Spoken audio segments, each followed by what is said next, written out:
Ondan soң ханлык төзи, аның малайы була бит инде Касим ханлыгы. Касим ханлыгы ансы урыс жерінде, бәлки ул Касим ханлыгы төзү өчен килгәндер, Казан ханлыгы төзү өчен түгел. Һәр хәлдә тарихи чанакларда кемнең Улуг Мөхәммәднең Казанда булуы турында бер генә мәгълүмат та юк.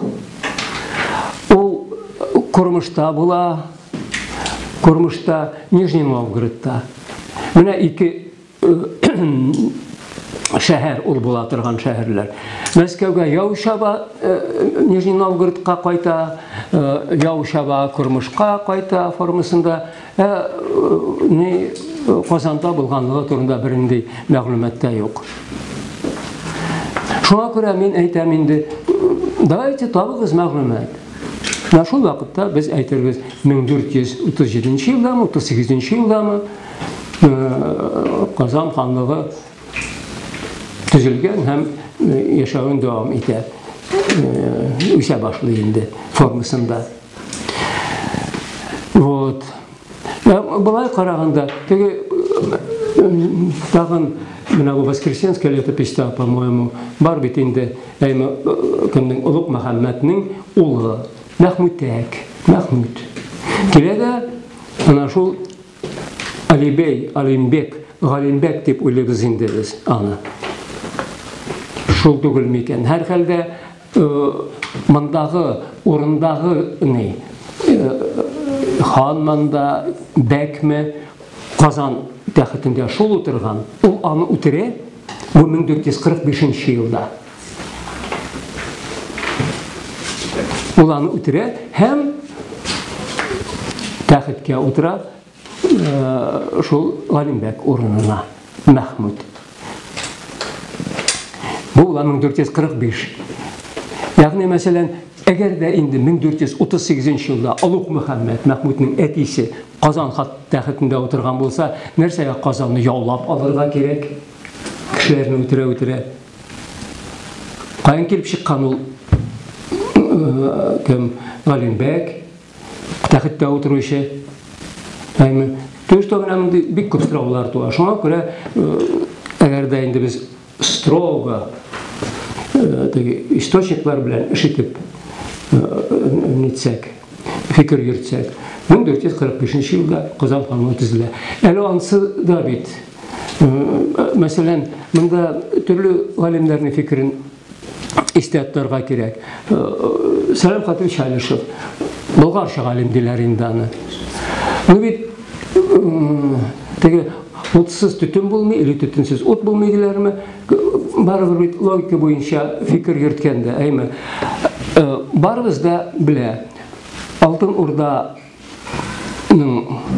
икенче шырында яшәвенә инде ул таркала башлагач, Болгар князьлеге, Жүкәтау князьлеге, Казан князьлеге була. Казан князьлеге, алар бит дәүләт, князьлек икән, демәк аларның князьләре дә була. Казан князьлеге. Менә шул князьлекнең, допустим, тәхетендә утырган кеше булырга мөмкин Нурали. Нурали дим тагын. Галимбек. Һәм Мәхмүд Акилә дә аны бәреп төшерә. Ягъни дәүләт төзелми, Казан князьлеге, Казан ханлыгы дип кенә йөртелә. Чөнки тәхеткә утыра князь түгел инде. Хан Алтын Урда Давид идарәче кеше хан дип йөртелә. Менә шулай итеп, ягъни мәсәлән, монда бернинди үзеклек булмый.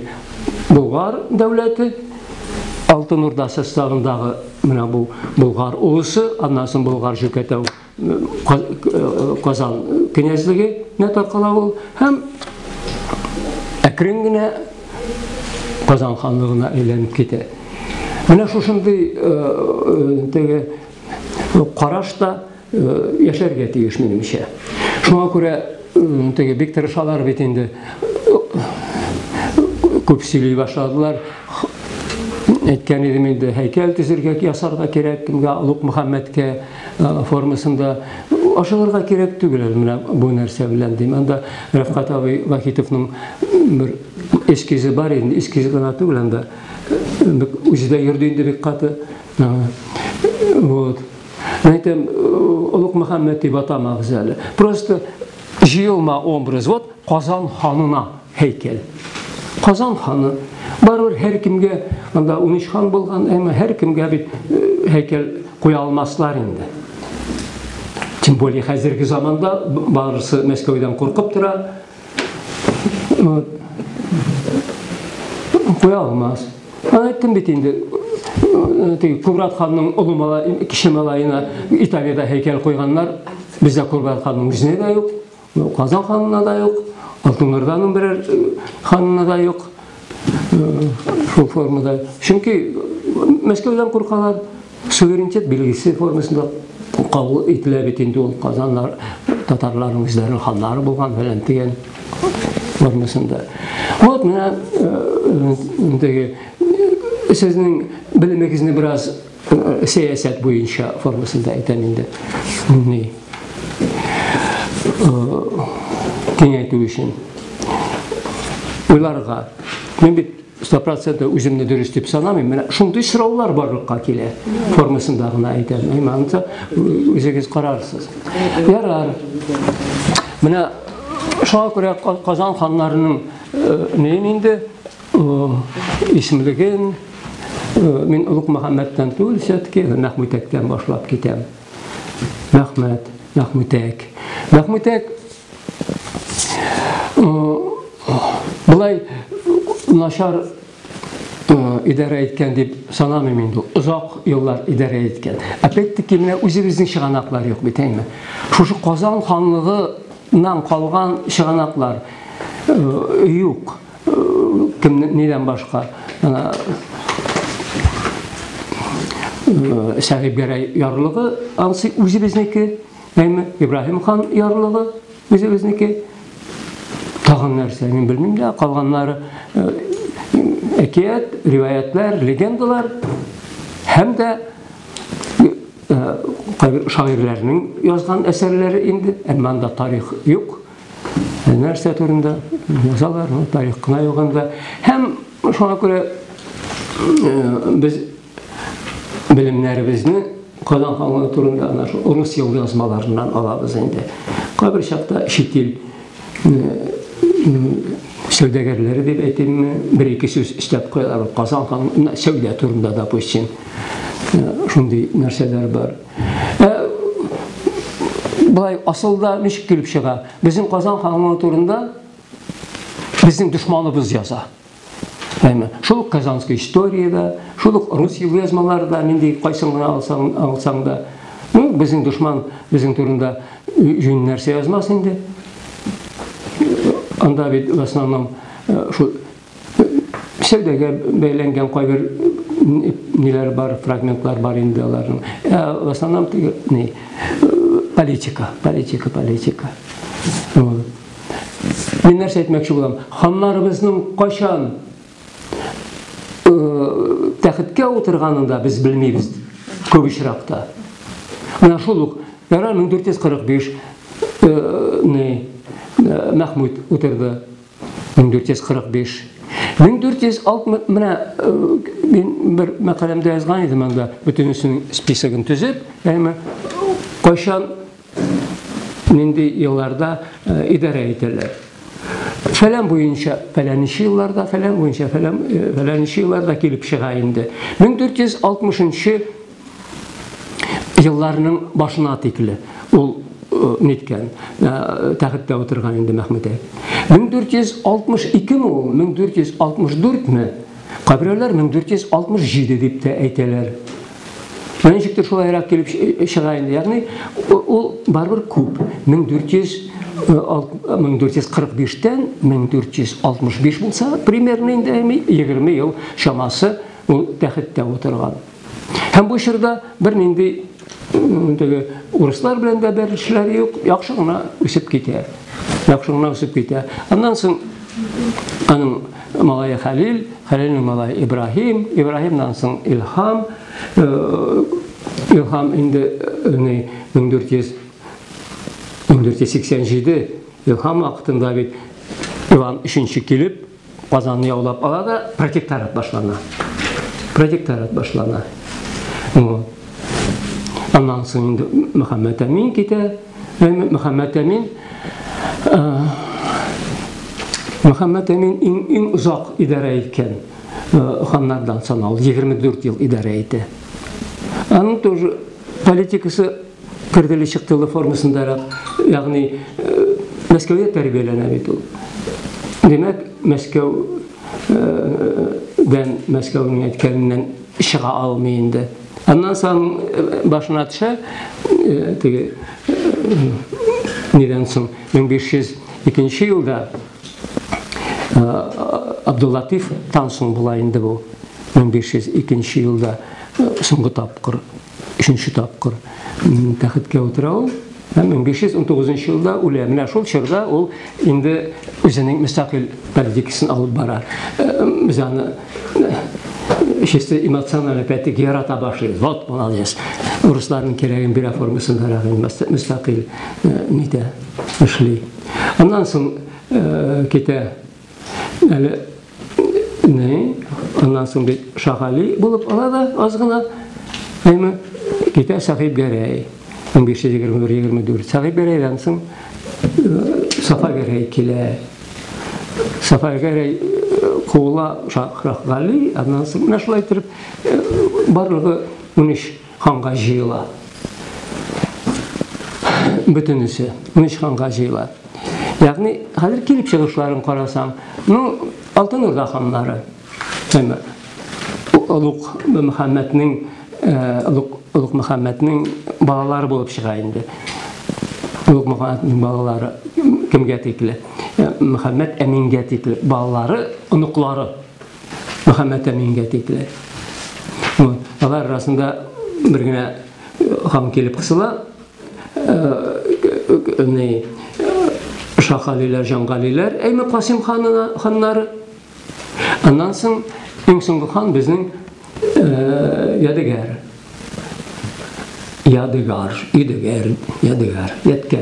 инде. Ансастр ханныкы. Ягъни мәсәлән килеп чыга Казан тәхетендә үзебезнең җирдә тәрбияләнгән хан утырмый. Бөтенесе я Сарай, я Касим, Себер, Әстерхан ханнары. Шушы кыска гына вакыт içinde практически килеп чыга 100 ел яши Казан ханлыгы. 1445, 1545 һәм 1552. 107 ел килеп чыга. 107 ел içinde менә нинди әллә кайсы дәүләтләрдән килгән ногайлардан дип битәймен. Ногайлардан кемне әйтергә була инде? Сөембикәне. Сөембикәне әйтергә була. Вот, менә шундый нәрсә. Аннан соң ярар обстановканы күз алдына китерәсез инде. Дамир әфәнде укыганнан соң лекцияны тынычлык бик булмый. 100 ел буена тынычлык более-менее була менә бу Мәхмүд чагында. Беренче хан, кайбер чорларда кем Мөхәммәд Әмин вакытында. Аннан соң бер сугышып торалар. Беренчедән Мәскәү белән алар үзләре ничек кенә матурлатым, аларның әйбәт итеп күрсәтим дисәң дә, ул ханнарны барыбер бит әллә каян килеп чыкканнар инде, кочевниклар, сугышып торалар. Аларның каннарына сеңгән инде. Сугышып торалар. Байлык, талау сугышлары була инде күбесе аларның. Алардан калышмый барыбер нидә Мәскәү князьләре дә алар да килеп торалар. Теге җавап рәвешендә генә түгел. Алар да бит кем нәселе, скандинавлар теге варяглар нәселе, Рюриковичлар, Onlar da қазіргі күнге дейін ол сөзілі қазіргі күнге дейін милитаризация, милитаристлар соғышын бекер ататырған, хаман соғыш. Өзі біздің орыс дәулетінің политикасын айтам енді. Өйтерге де әрамедер енді. Шулай бет енді, әймін. Мұнда да, һәм бұл Қазан ханлығы шырында да, екі ақтан да бірсін мақтап, бірсін жаманлап болмай енді. Екісі бір еш. Һәм, мен нәрсе айтам, шушы шартларда экономик өсерге тиешінде. Экономик өсерге тиеш. Менің әйткенім бар болайынды. Балаларға yazғанда китап, бұлардың бүтінісін әйтіп болмай.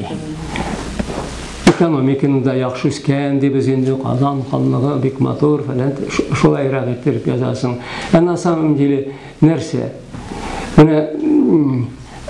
Шул представление білән енді мен Қазанда қази башладым. 1994 жылда. Мен енді нәрсе таптық. Кремльні бетінде айқап шықтық деп әйтіп болмаса да, барыр көп қазылығанда. Көп.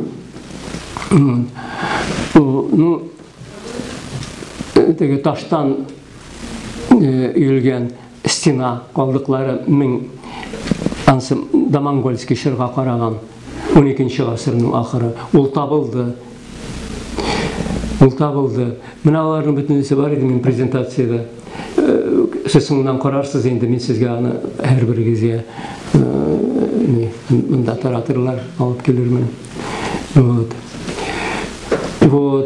Аннан соң тағын бір мендедер кішкене таш бина табылды. Нашар сақланған бір пішмағын, амына шушы таш бина болған деген сөз енді. Қазан ханлығы шырында, Кремльде. Аннан соң нәрсе шул Қошариф мәшіті табылды. Аннан соң Кремльнің резиденциясында қазір президент қайда ішлей, шының алдында, іші алдында қазығанда тағын бір құрылма таптық. Ол шул Кремль резиденциясы анда біргіне бина болмаған бетінде. Шул биналарының бірісі болған деп ойлайбыз енді. Аннан соң хандар мавзолейі ол таштан. Тағы нәрсе таштан. Білмеймін даже, мына шымдай нәрсе. Мына мен хаманға қадар ілікті әйінді Сенбек аман арасына келіп қарайым, башыны көтеріп, мощный бір нәрсе. Мен сразу шиктуа аңа. Бұл Қазан ханлығы шырында түзілген мекен формасында. Жоқ. Мен сізге айттым, енді Қазан ханлығы шырында түзілмеген ол. Чүнки ол хан мәшіті болған, хан мәшіті таштан, мынау хан мәшіті таштан болғандыр. Аның ұрыны шул таштан болған, ол 16-шы ғасырда түзілген еді. Допустим, аның бірінші артысында, 16-шы ғасырның, яғни 1500 жылдарда түзілген еді, ол біздің стратиграфия бойынша. Қазан ханлығы алынғаннан соң аны жемірмелер әлі. Бина тұрашында, нишағаны жемірсінлер, анда орыслар құрал сақлай, башқалар сақлай, манарасын бәріп түшіргенлер шул формада. Һәм жемірелер аны, бұл демек 1500 нишенші жылдарда түзілген, жемірелер аны 1690-шы жылдарында, яғни бәлкі 18-ші ғасырың башында, 1700-ші жылдарда Петр I шырында жемірелер. Жемірелерді аның орнына мына шушы хәзерге Сөембикә манараны утыртып куялар. Ул шул тикле яхшы чыга менә нидә стратиграфия дип әйтәбез инде әйме. Вот. Менә шушы хәзерге Сөембикә манарасының бер почмагы элеккеге хан мәчетенең котлованына туры килә. Котлованына туры килә һәм шуңа күрә ул котлованда балчык йомшаграк була бит инде әйме. Шуңа күрә ул авыша. Аның башка бернинди сәбәбе юк. Вот. Ну, менә өчен барлык шулай. Әлбәттә, баштарак без моны әйтмәдек тә инде. Кешегә ябырылырлар, безгә татарлар формасында бөтенсе Казан ханлыгыннан калган бердән-бер архитектура истәлеге, Казанның архитектура символы формасында нитеп йөрттек бит инде әйме. Петр I чоры все-таки, как ни крути. Как ни крути. Максаты кайзары. Ул сооружениенең максаты нәрсә өчен төзелгән? Максатымы все-таки ул губернаторский. Анда бит әле губерналарда төзелә башланды. Дөрес, Казан ханлыгы 1700 Казан ханлыгы дим. Казан губернасы 1709-да, по-моему, төзелә. 1709 елда. Менә шул тирәләрдә төзелгән нәрсә ул. Вот. Администрацияны уратып алган резиденция инде коймасы әйме. Һәм шунда натур иттереп утыртып куялар. Беренчедән мощь күренеп тора. Мен әйтәм бит, бик мощный нәрсә. Россиянең мощь күрсәтә торган символ әйе. Аннан соң наблюдательные башни, андый нәрсәләр һәр җирдә бар. Элекке шәһәрләрдә булган ул наблюдательные башни. Монда бит алар 18-нче гасырда һаман көрәшеп торалар әле. Теге кочевниклар килә көньяктан. Шуңа күрә аларның куркуы бетмәгән әле. Видимо, шуның өчен дә кирәк булгандыр инде ул нәрсә. Вот. Аннан соң, ну, барыбер татар архитектурасының восточный әйтергә кирәк. Восточный архитектураның монда эзләре бар инде. Ул шем урыс не түгел ул, архитектура истәлеге түгел әйе. Менә мондый җиде нәрсә, ярус, алар 3-нче меңеллыктан киләләр, в общем-то. Шумерларда бар ул, Иранда, Иракта бар, андый нәрсәләр, зиккуратлар дип йөртелә инде ул борынгы нәрсә дип әйтә, мавзолей формасында нәрсә. Вот. Аннан соң кайбер бизәнү архитектурный, рельефный формада шундый нәрсәләр ул көнчыгышныкы. В целом алганда аның кирпичи бит инде, кирпичи, урыс кирпичи. Без кирпичләргә карап та бит нитәбез. Датасын билгелибез. Болгар шырының үзенең кирпичи бар, размерлары, Алтын Орда шырында бераз кичерәя. Болгар шырында 27-ге 27, 26-га 26 квадратный кирпичләр, 5 см калынлыкта. Алтын Орда шырында 23, 22 кирпич кичерәя. Вот. Бу шырда урысларныкы анда үзләренең размер инде квадратный түгел, прямоугольный кирпичләр килеп чыга 17-нче гасырдан шул формада. Вот. Ягъни мәсәлән, әйтергә телим, безнең ханнарның гел сугышып тора торган, талашып тора торган әйме. Ішкі политикада шулай бит инде. Мәскәү яклылар, шәрык дәүләтләре белән дуслашырга теләүчеләр яклылар, ике партия була әйме. Алар гел нитеп торалар. Теге рәхәтләнеп экономиканы үстерү турында уйлаучылар булмаган инде. Әйтергә кирәк. Андый зур архитектура сооружениялары булмаган. Агачтан булгандыр инде күбесенчә, кирпичтән булгандыр. Аны бит Кремльдә генә казырга кирәк түгел, тышта да казырга кирәк. Кремльдән. Бамын тирәләрендә Карл Маркс урамы. Ханнарның бер генә акчасы да табылган юк әле. Юк, алар акча сукмаганнар. Дәүләт булгач бит аны акчасы да булырга тиеш, әйме. Ул бит престиж билгесе. Престиж белгесе. Менә беренче без таптык бит чех акчасын Кремльдә. Ул һаман да бердән-бер акча. Башка фәнни язмаларда күргәнем юк. Тагын шундый нәрсә табылды дип. Һәм аны чех галимнәре үзләре аңлата. Бу престиж өчен генә чыгарылган нәрсә. Ул артык сәүдә өчен түгел. Мин дә акча чыгарам башка дәүләтләр формасында. Вот. Инглиз, Англиядә шулай ук, Британиядә беренче акчалар анда бик аз. Алар шулай ук престиж өчен генә чыгарылган. Безнең алмышның акчалары. Алмышның акча узак вакытлар буе бердән-бер акча исәпләнде ул. Новгород экспедициясендә 1955 елда, по-моему, табылган ул. Бер ярты акча алмышныкы дип аны әйттеләр инде. Әйттеләр Янина, урыс нумизматы, Мәскәү нумизматы. Вот.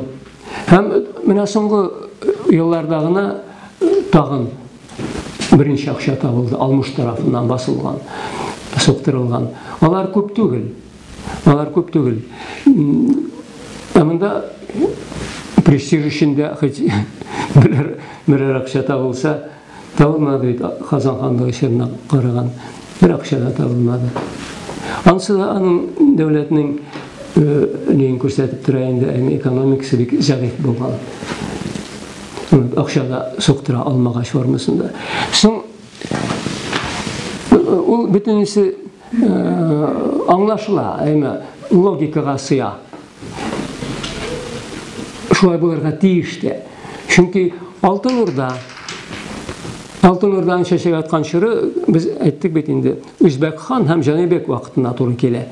Бу 14-нче гасырның беренче яртысы. Аннан соң инде Җанибектән соң 1550 елларда инде башлана бит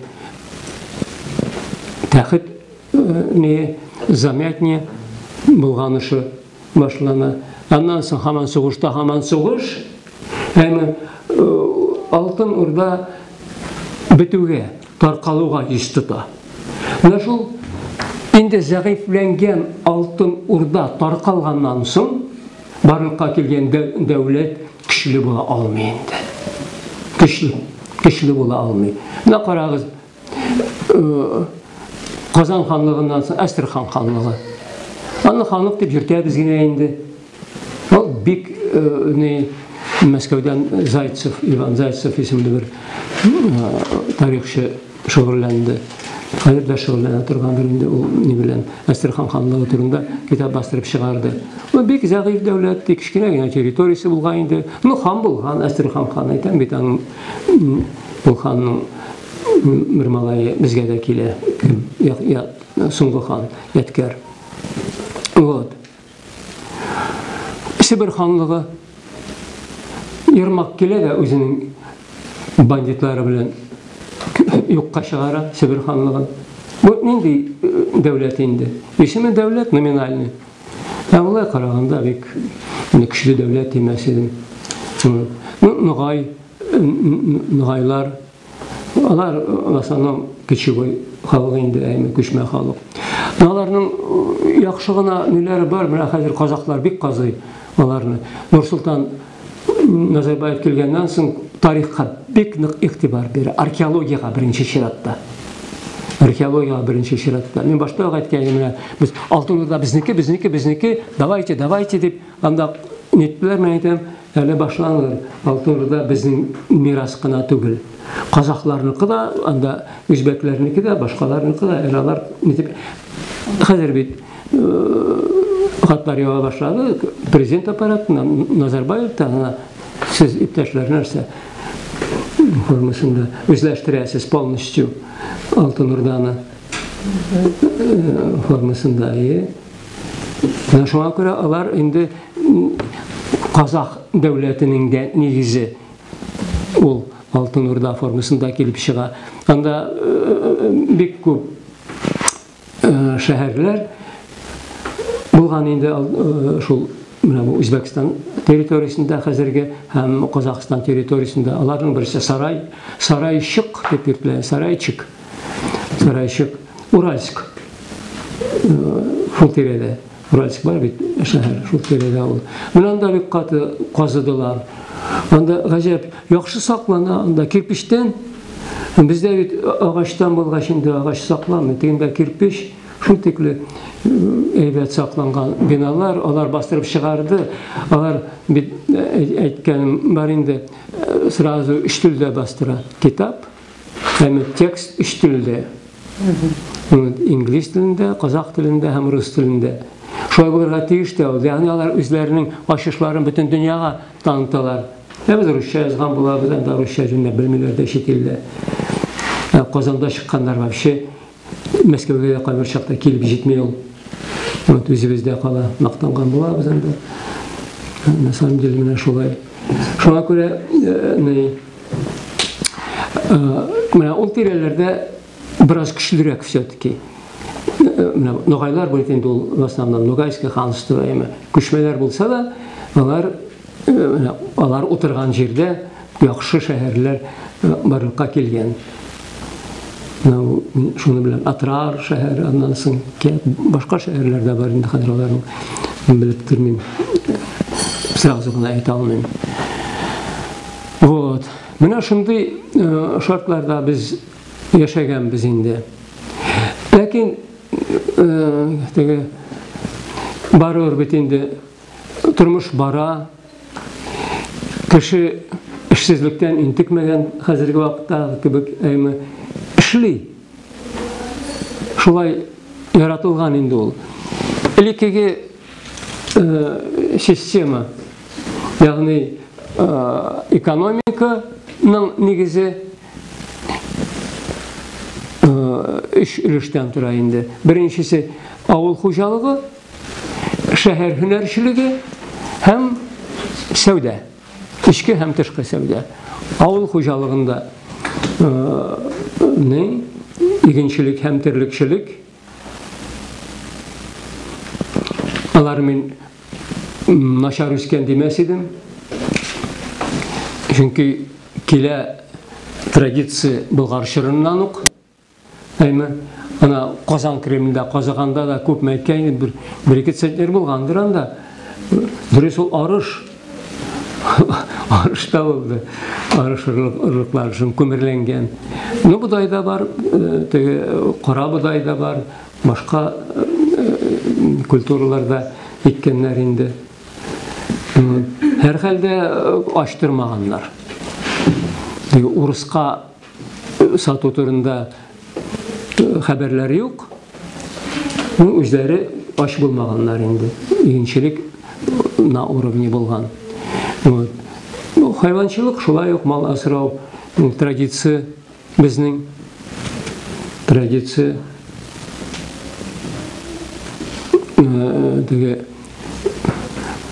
урман халыкларына кебек вак кына сыерлар, ниләр, кәҗә сарык дигәндә алай түгел. Атлар, әлбәттә, атларсыз күзалына китер булмый инде татарларны. Һәм аларны шуннан да яхшы тәрбияләгәннәр, яхшы караганнар, пародисты, нәселле атлар булган. Аларны урысларга сатканнар. Андый хәбәрләр, по-моему, бар. Һәм үзләре дә нәсел эше белән шөгыльләнгәннәр инде, һәм алып килгәннәр. Нугайдан күп килгән атлар. Нугайдан күп килгән. Алар белән барбыр бит төрле чаклар булган, әмма в основном дус мөнәсәбәт. Бирәктә Сөмбикә чорында мөнәсәбәтләр дус. Вот. Файтер бу яктан подсобниларда менә охота дигән нәрсә аларда практически булмаган. Ауга йөргәннәрдер инде анда, үрдәк атарга, хәзерге кебек, булай, юк. Нәрсәгә алар вакытларын итеп ауга йөрсеннәр, шул күңел ачу өчен генә булмаса, хәзерге йөрүләр бит менә элита. Шуның кебек кенә. Рядом бит удмуртлар, чуашлар демәсәң, марилар, алар урман халкы. Урман халкы. Шундан алып келгеннәр алар мехларны сатканнар, күн әйберләрен сатканнар. Мен сезгә әйткән идем бит инде, үзебез казыдык ниндидер ике йорт. Аларның рәсемнәре тоже бар, кстати, мин карарсыз презентацияда яхшы сакланган. 7-8 рәт бүрәнә шулай сакланган. Һәм анда меңләгән аяк киемнәре, калдыклары инде, аякның табаны, үкшәләре, айрым фрагментлары, күн, яхшы күн. Элегилектән ансы да нидән инде Болгар чорыннан ук килә, Болгар чорына ана шул хунлардан, Төрки каганатыннан үзебезнең күчмә бик яхшы эшләгәннәр бит инде, күчеп килгән, шунда нәселдән нәселгә формасында. Анда бер аяк киемнәре генә түгел, инде бияләй дә ясаганнар шунда күннән, мехтан. Аннан соң уклар саклый торган колчан. Колчан диләрме? Колчан садак. Аның калдыгы да табылды. Инде рельефный рәсем белән матургына әйтергә салган. Вот, шундый нәрсә. Һәм менә ул нәрсә, Йосиф Барбаро, итальянский, по-моему, автор. Шуның нейində бар, шуның китабында бар. Бер генә сүзендә Казаннан, Казан һөнәрчеләре, сәүдәгәрләре саталар дигән инде. Фландрияга тикле барып җитә. Безнең күн эшләнмәләр, күн әйберләр. Ул тоже показатель. Кичкенә генә бер сүз әйме, ул бик күп нәрсә турында сөйли. Көнбатыш Европага тикле барып җиткәч инде, демәк, ул бик сыйфатлы булган. Сыйфатлы булган. Калганнары нәрсәндә кызганычка каршы менә бу металлургия. Металлургия сыз яшап булмый инде. Металлургия булган инде, ул тимер ясау, тимер табу, тимердән әйберләр ясау, кузницаларда. Ансыз мөмкин түгел, әмма производство эзләре табылмады. Монголларга кадәрге менә шул кичкенә бер слойда мен әйткән идем инде, эшлаклар табылды, урыны бараның. Шул Казанка елгасы тирәсендә хәзерге дворец земледельцев бар бит, шул тирәдә казыган идек без. Вот. Алтын Урда чорына караган һәм Казан ханлыгы чорына караган мастерскойлар, производственные мастерские, алар табылмады. Әмма булгандай буйларга кирәк. Чөнки сугыш кораллары да тимердән ясыйлар. Өйдәге кирәкле пычактыр, анда балтадыр, башка нәрсәләр, кадак, кайшылар, авыл хуҗалыгы инструментлары демәсәң, эш кораллары, сабан өчен, сабан төрәннәре, һәм башкалар. Мөмкин түгел аларны читтән алып керү. Үзебезнекеләр эшләгән, үзебезнекеләр эшләгән. Алар түгел, менә сабан төрәннәрен алар сатканнар да, скорее всего. Чөнки Мариларда, мәсәлән, безнең сабан төрәннәрен ашаган әйберләр табыла, сугыш кораллары шулай ук сатуда булган, сатканнар. Ягъни, мәсәлән, сугышып торсалар да, сугышырга әйбер кирәк. Шуңа күрә хәзердә элеккә шулай булган, беренче чиратта оборона белән бәйләнгән производство үсә. Шундай нәрсәләр. Кызганычка каршы нәрсә, менә бу Казан ханлыгы бик начар. Без аны әйтеп киләбез инде. Әйтеп киләбез. Мин бигрәк тә әйтеп киләм, чөнки карый, менә безнең институт бит махсус институт төзелде инде быел 5 ел. Әйтәм, иң начар өйрәнелгән чор, безнең Казан ханлыгы чоры. Болгар шырын рәхәтләнеп, күпме шәһәрләр табылды һәм алар казылды. Күпме, азмы, ансы башка нәрсә, ләкин казылды ул шәһәрләр. Суларда да казу эшләре булды, Болгарда да, Биләрдә дә, Жүкәтауда да, Казанда да. Болгар шырына күбрәк игътибар иттек.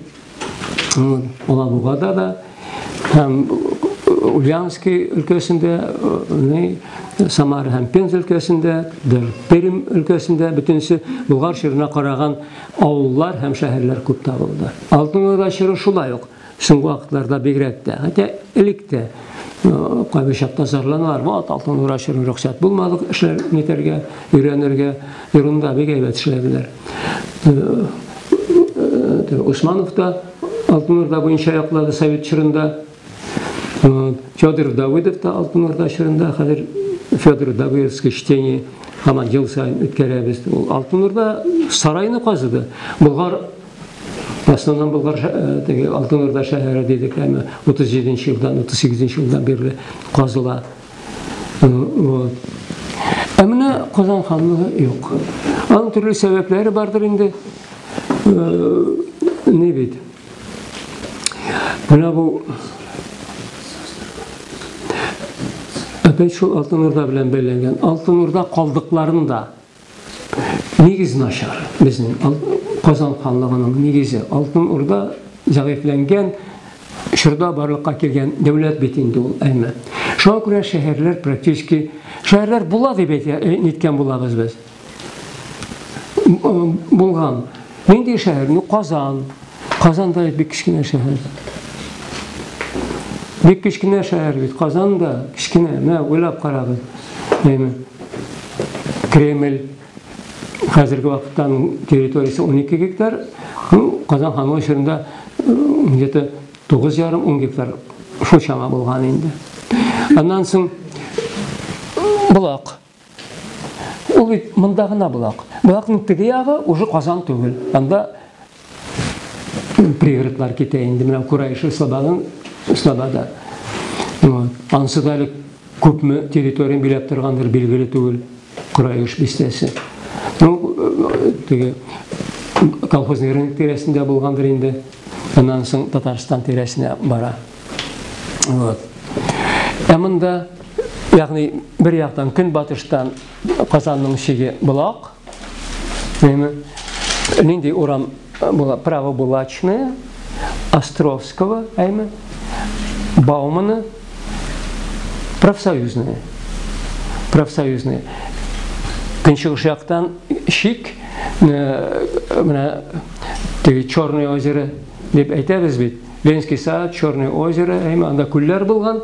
Күлнең теге яктан түгел, все-таки бу ягыннан үткән. Күлне эшкә алып, теге яктан стена төземәгәннәрдер инде.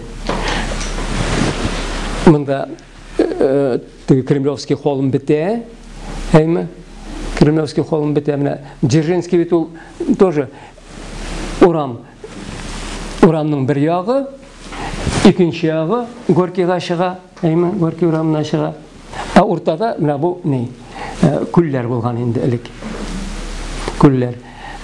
Күлләрне үз иченә алмаган, конечно, төшкән тау һәм шуннан үткән көнчыгыш стена. Скорее всего, шулай. Күлләр бит инде ул естественные препятствия для противника. Нишләп аны шәһәр эченә кертергә. Демәк, Кремль төньяктан, көньяктан кайсы якка җиткәндер. Пусть җитсен кольцога тикле. Кайберләр астрономический белән нитәләр, шикләп куялар. Ягъни астрономическая, Дзержинского һәм правобулачный. То есть менә шушы кичкенә территория. Казан ханлыгының территориясе дип әйтәбез инде без аны. Ниләргә таянып, язма чыганакларга таянып. Монда күпме кеше яшәгән? Минем данныйлар буенча 7-8 мең. 7-8 мең. 10-12 дип язам дәреслекләрдә. Бәлки шулайдыр да, бәлки шулайдыр, кем белә. Тыгыз утырганнар манда, тыгыз утырмаганнар ансы да билгеле түгел, тыгыз булырга тиеш. Ну, теге, әгәр дә карасаң инде, анда хәзерге кебек тур урамнар булмаган инде, тур урамнар бит Екатерина икенче вакытында килеп чыга, генеральный межевание. Вот. Кәкре-бөкре урамнар шунда не, чөнки урыны бит рельеф бик шундай начар әйтергә кирәк. Даже Кремль içinde, Кремль икегә бүленгән бит. Теге уртадан Тежеский ров китә. Тежеский ров китә. Аннан соң барасың, біраздан соң Чернышевский урамы. Чернышевский урамы бит ул элекеге ярмак, ров түгел, аврак әйтергә кирәк. Ров булса, кеше казыган була. Вот. Ярмакланган демәк рельеф әйме. Дальше барасың, аз гына астрономический һәм Лобачевский урамнары үтә кисеп. Ул тоже не булган, шуқыр булган элек. Менә шул шуқыр, әле кичкенә шуқырларда бар бит инде, әйме. Шуқыр тирәләрендә димәсәм, менә шулай итеп урамның этимологиясе бит урап үтү, урам. Менә шулай итеп бергән инде Казан. Вот. Менә шундый нәрсә. Аннан соң ни өчен артык раскоплар алып бармыйбыз? Сәбәбе не? Казан ханлыгы чорында яшәгән авыллар һәм шәһәрләр дип әйтик инде, әйме. Алар хәзерге көндә дә яшиләр, хәзерге көндә дә үзләренең яшәүләрен дәвам итәләр. Вот. Без мәсәлән Болгар чоры истәлекләрен излибез, разведка юлы белән табабыз. Алар кайбер авылларның уртасында урнашкан, бар андыйлар да. В основном авыл читендә 1-2 километр еракта, то есть самостоятельно алар памятник. Безнең Казан ханлыгы директәмне шушы Казан арты районнарда Әтнә, Арча, Малташ димәсәң, хәзер нинди авыл бар, аларны казырга һәм Казан ханлыгына килеп чыгарга мөмкин. Иван Чернышов дигән бер тарихчы бар иде. Тарихчы. Ул Казан ханлыгы чорында булган авылларның исемлеген төзеп, аның картасын төзеде. Анда әле 700 инде барлык номер бастырып чыгарды 1971 елда. Ягъни ул күрсәткән авыллар хәзердә бар. Һәм шул авыллар инде 16-нчы гасыр чыганакларында Песовский кенәгәләрдә телгә алына, Төркия кенәгәләрендә телгә алына. Шуңа күрә бер караганда җиңел авылга барасың, әйме теге яшәү, ашау ягы обеспеченный формасында археологларга ансы да важно бит. Вот, балалар белән чыгасың бит анда, студентлар белән. Вот. Ну, икенче яктан менә бу борынгы катламнар кирәк булмаса да җирләр инде. Кырымда да казыйлар, Краснодарский крайда да казыйлар. Не Алтынурда шәһәрләре. Вот. Алтайда да тылмакчы булалар инде, артык кертергә теләмиләр. Безнең памятник шулай да килеп шаһит кайбер чакта. Мусами формасында. Бездән куркалар. Ну, Монголия һич аңламыйм. Казан ханлыгы өйрәнелмичә кала. Хәзер бөтен кешене шуңа нетергә кирәк, в общем-то, ул мәсьәлә куелды. Аның икенче не бар. Элек бит менә проблеманы дәүләт алдында без үзебез куя идек. Институт ияли ул вакытта безнең отдел менә шундый проблемаларны хәл итәсе бар. Аның өчен казу эшләрен алып барасы бар шунда. Аның өчен шу кадәр акча кирәк. Һәм безгә бюджет акча бирә иде. Хәзер анда акча юк. Проблемагыз бар икән, үзегез хәл итегез диләр. Акча юк. Казырга. Ансы һич дөрес нәрсә түгел. Акча табалар. Акча бар, безнең акча бар. Кысалар, дитәләр. Теге үзләренең әлләнди проектлар, спорт сарайлары салып, кирәк булмаган. Шундый юк бар проектлар бик күп иде. Бик күп. Менә бу үзебезнең тарих белән бәйләнгәнгә артык игътибар юк. Артык игътибар юк кызганычка каршы. Башкортстанда икенчерәк төрле хәл. Алар Казакъстаннан үрнәк алалар. Башкортстан безнең җирләрне претендовать итәләр, биләргә тикле безнең территория дип киләләр алар. Күзләрен дә әммиләр. Шундый нәрсәләр. Хәзер нәрсә турында сөйләргә икән дә белмим инде. Мен дирәк темалар бар әле. Хәзер. Безнең бу Казакъстан башларында хуҗалык турында кыскача әйтсәң. Хуҗалыкны бераз әйттем инде мин. Хуҗалыкны артык мактамадым. Конкреттеге, мәсәлән, без биләбез, татар авылларда йорт кураманың нинди структурасы булган. Белсәк мин сөйләр идем. Ул нәрсәләрне. Чөнки менә бит опять Алтын Урда чоры һәм монголларга кадәрге чор. Без авылларны казыйбыз. Андагы йортларның нинди булганлыгын беләбез. Ул йортларда нинди әйберләр табылганлыгын беләбез.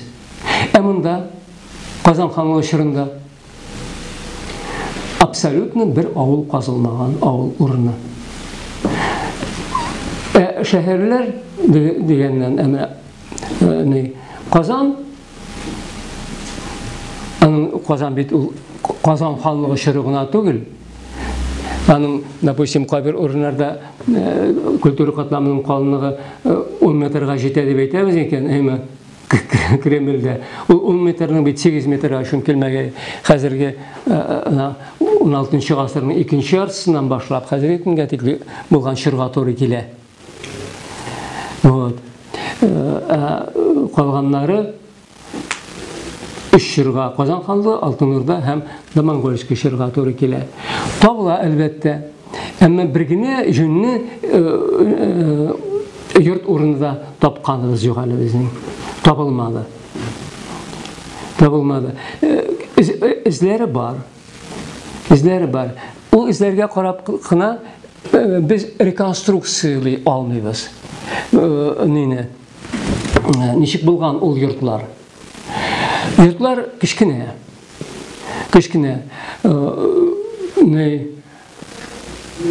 Мәсәлән, 3-кә 4. 4-кә 4 квадрат метр. Бу Кремльдә әле. Анда битен байрак кешеләр тишүр караганда. Йортның котлованы бар. Менә шул котлован дигән нәрсәсе генә сакланып калган. Менә күз алдына китерегез. Шул вакыттагы дөньяный уровень дип әйтәбез инде без. Шул вакыттагы җир өсте тигезлеге. Төзүчеләр килә дә башта котлован казый. Котлован ул бураны утыртып кую өчен түгел. Бура булган булырга мөмкин булай да. Мәсәлән, монда без табабыз котлован, чукыр. Бура җир өстендә пишмакларына зур таш куялар да, шул ташка утыртып куялар.